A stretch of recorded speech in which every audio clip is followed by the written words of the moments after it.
Mesmo que você não conheça a obra, com certeza já ouviu falar de Otelo, Mouro de Veneza, do Shakespeare. Shakespeare, não é aquele cara, Shakespeare?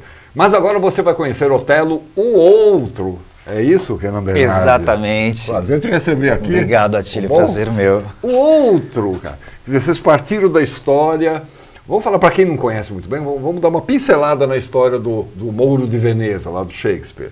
Muito bem, a história a narrativa ali do Mouro de Veneza, do Shakespeare, ela se passa um homem, a gente sabe que ele não é branco, ele é mouro. Ele é mouro. Ele é um mouro, e aí mouro... Quer dizer, daquela cor mais escura do que os habitantes de Veneza. Os habitantes de Veneza, exatamente, e ele é o único nessa sociedade branca, ele está ali a serviço dessa sociedade, ele é um homem da guerra, ele é um homem para defender aquela sociedade. E ele se apaixona pela filha de um conselheiro da República, a Desdémona, que também se apaixona por ele. Dois grandes personagens. Dois grandes personagens. Ela se encanta pelas narrativas de guerra dele, pelas bravuras. Ele é um grande cara. Ele é um grande cara. E eles ficam juntos, e aí no meio dessa história entra Iago, que também é um outro grande personagem. Aliás, Iago, na minha opinião, é um personagem ele é mais fascinante, assim, né? Porque ele vai criando uma trama ali que enreda Otelo numa história de ciúmes da Desdémona, numa suspeita de que ela talvez estivesse traindo ele, e isso vai conduzindo Otelo para uma situação, vai envenenando, porque o Iago fica ali no ouvido de Otelo, cada vez com uma nova história, um novo desdobramento de uma coisa que supostamente teria acontecido, mas a gente sabe que não, e isso é dito, não é nenhum spoiler, né, porque é uma peça do século XVII. Então, e isso vai envenenando o Otelo. Um canalha fascinante. Fascinante, né? É um dos canalhas favoritos, assim, deliciosos. Exatamente. E Otelo é conduzido a uma situação limite, assim, né, que é ao próprio homicídio da Desdémona e depois dele mesmo, enfim, é uma tragédia. Muita gente morre ali no final, mas é mais ou menos esse o enredo, assim, a história de um homem que vai sendo conduzido por Iago, né, e vai sendo conduzido por essas uma narrativa, para usar uma palavra que está se usando muito agora, né? Narrativa. E ele se deixa levar por essa narrativa também, né? Ele não é só uma vítima, mas ele, em alguma medida, ele participa disso ao acreditar mais do que o Iago estava dizendo do que no amor da própria Desdémona. Exatamente. É um texto maravilhoso. A partir disso, vocês criaram Otelo, o outro. Esse o outro. Quem é esse o outro? Por que o outro? Eu acho que a gente pode dizer, para falar do Otelo o outro, acho que tem 3 pontos assim que me parecem importantes, né? Primeiro é isso que a gente já estava falando, é uma releitura, a gente está partindo da obra do Shakespeare. A obra do Shakespeare não é nosso ponto de chegada, mas nosso ponto de partida. E a gente está fazendo uma leitura da obra do Otelo Mouro de Veneza a partir de uma obra chamada Pele Negra, Máscaras Brancas, de um psiquiatra martinicano chamado Frantz Fanon. Martinicano. Exatamente. O Frantz Fanon, nessa obra, ele vai fazer uma análise das consequências do processo de colonização no povo martinicano e de como isso adoeceu e alienou essa população a respeito da consciência da sua própria nacionalidade, identidade cultural. Então, a partir dessa perspectiva, a gente vai olhar para o Otelo, que é esse único não branco numa sociedade branca, europeia, e quais as consequências de se viver ali, dos acordos que ele trava com essa sociedade, daquilo que ele aceita, acolhe, se submete. Então, a gente vai fazer uma releitura a partir disso. E a ideia deste outro é essa ideia de alteridade, né? Na peça do Shakespeare, o Otelo é esse outro, é o estranho, o estrangeiro, né? Aquele que não faz parte daquela sociedade. Então é sobre ele não faz este parte outro. do nós. Do nós. É sobre este outro, essa ideia de outro, de alguém que não é apenas estrangeiro geograficamente, mas ele também é um estrangeiro de si mesmo, na medida em que quanto mais perto dessa sociedade a qual ele se aculturou, né, ele também vai ficando mais longe de si mesmo, do seu passado, da sua ancestralidade, da sua história, suas memórias. Ele vai tomando o jeito dessa sociedade, né, os hábitos, a cultura, tudo isso, né, ele vai se desaculturando. Exatamente, assim, né? exatamente. É dentro dessa perspectiva que a gente vai olhar a obra do Shakespeare. Como é que você chegou nesse livro do martinicano aí? O Frantz Fanon. Frantz Fanon. Pele Negra, olha, Pele Negra, Máscaras Brancas. Certo? Exatamente, exatamente. Você sabe que essa obra, essa obra do Frantz Fanon, ela é bastante conhecida nos estudos étnico-raciais. Ela é um pouco basilar assim para a gente começar a entender um pouco dos processos das pessoas pretas que vivem em diáspora, né? Tá. Então, é um livro que inicialmente é um doutorado dele e foi recusado pela academia quando ele foi prestar assim, não foi bem, mas tempos depois ele se tornou um grande sucesso assim.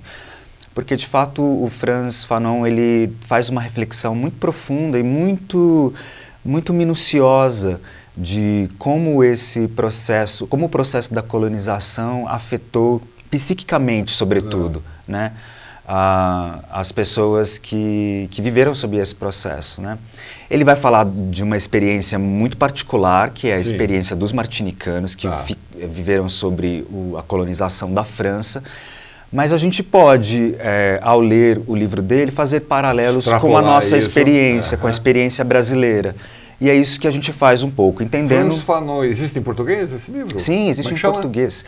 Pele Negra, Máscaras Brancas. Frantz Fanon, vamos atrás desse livro, gente. Frantz Fanon, Peles Negras... Máscara Branca. Máscara Branca, vamos atrás para ver. Sim. E agora, como é que isso está colocado na dramaturgia de você? Você participou da dramaturgia, né? Exatamente, eu participei de várias etapas. Junto assim. com Israel Neto e Joaci Pereira Furtado. Exatamente. A dramaturgia ela teve um longo período, assim, porque a gente começou a trabalhar ela no meio da pandemia. Começamos com um grupo de dramaturgos, que depois ele foi se reduzindo e chegamos nós três até o final. Como é que essa história toda do outro, ela palco, se dá na dramaturgia da peça? A peça ela é centralizada na figura do Otelo, né? Se na peça do Shakespeare a gente tem ali a trindade ali, o triunvirato, né? O Iago, o Otelo e a Desdémona, aqui a gente foca, a partir do olhar do Otelo que a gente vai olhar essa narrativa. E o Otelo, ele está num lugar que a gente não define, a gente deixa para o espectador fazer as suas leituras, a gente não sabe, a gente não diria que ele está vivo, ou que ele está morto, ou que ele está num futuro ou num passado, ele está num entre ali onde ele vai reencontrar diversos personagens que ele encontra na história do Shakespeare e fazer o que a gente está chamando talvez de uma espécie de acerto de contas, não só com os personagens, mas consigo mesmo. Acho que é por aí. E mesmo essa dimensão do outro ao qual ele foi colocado, é essa a questão que a gente quer conversar um pouco, refletir poeticamente, né? Não é uma tese assim a peça, mas é como a gente quer refletir poeticamente esse espetáculo. Então ele vai encontrando com essas outras figuras, com o Brabâncio, o pai da Desdémona, na peça. Ele também tem duas figuras que a gente chama assim são dois outros Otelos, que são uma espécie de alter egos do Otelo que vem acompanhar ele nessa jornada para pensar que trajetória é essa que ele fez até aqui e, mais importante, que trajetória este Otelo, que se espelha com todos os Otelos que vivem hoje no Brasil de 2023, quer construir a partir daqui. A partir daqui. Então, quer dizer, aí vocês criaram essa dramaturgia e a direção é do Miguel Rocha, lá do Grupo Teatro Heliópolis, né? Heliópolis. Exatamente. Ele participou desse processo, ou ele pegou já a dramaturgia pronta, ou isso foi sendo feito à medida que os ensaios iam correndo? Como é que é? O Miguel chegou assim, quando eu convidei o Miguel para o projeto, a gente tinha algum caminho da dramaturgia, a gente tinha um canovatio, assim, um roteiro do que poderia ser o espetáculo. Mas canovatio, sempre que eu não ouço essa palavra, canovatio. É que eu sou antigo. Você é garoto. Pareço. Canovaccio era uma espécie de um guia, né? Que o pessoal de comédia dell'arte principalmente usava muito. Né? Exatamente, Não tinha um roteiro, um texto né, escrito ali, tinha um roteiro. Um roteiro. E em cima daquilo a pessoa ia. Canovaccio. Um roteiro de ações, um roteiro de acontecimentos. Era o que a gente tinha.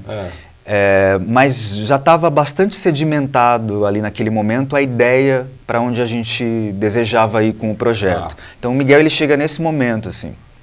E só com essa proposta eu consegui capturar, assim, fascinar o olhar dele para trazer ele para o projeto.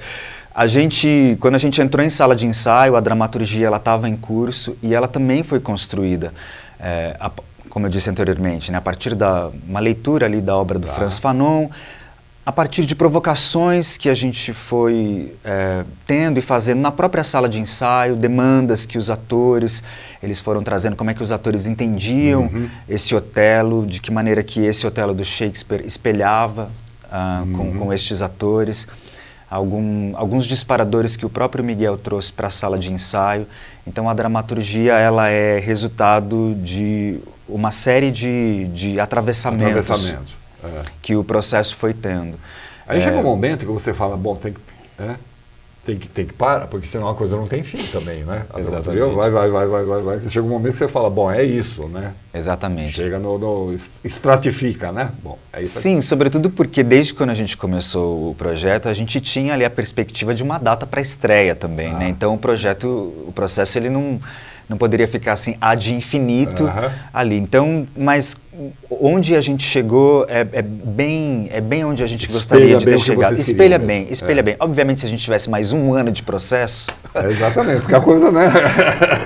A coisa ia se desdobrar. Obviamente, a gente poderia entrar por outras discussões que os 90 minutos onde a gente chegou com essa peça não dão conta. E também não é nossa ideia esgotar todas as discussões e os temas que a gente levanta ali, mas, enfim, com mais tempo a gente iria por outros caminhos. Mas esse tema com é certeza. riquíssimo, né? Isso é riquíssimo, há tanta coisa para se contar sobre isso, né? Sobre essa questão do outro, né? Nas sociedades, de um modo geral, não só na brasileira, quando você está pegando um caso aí da Martinica, mas em várias sociedades pelo mundo.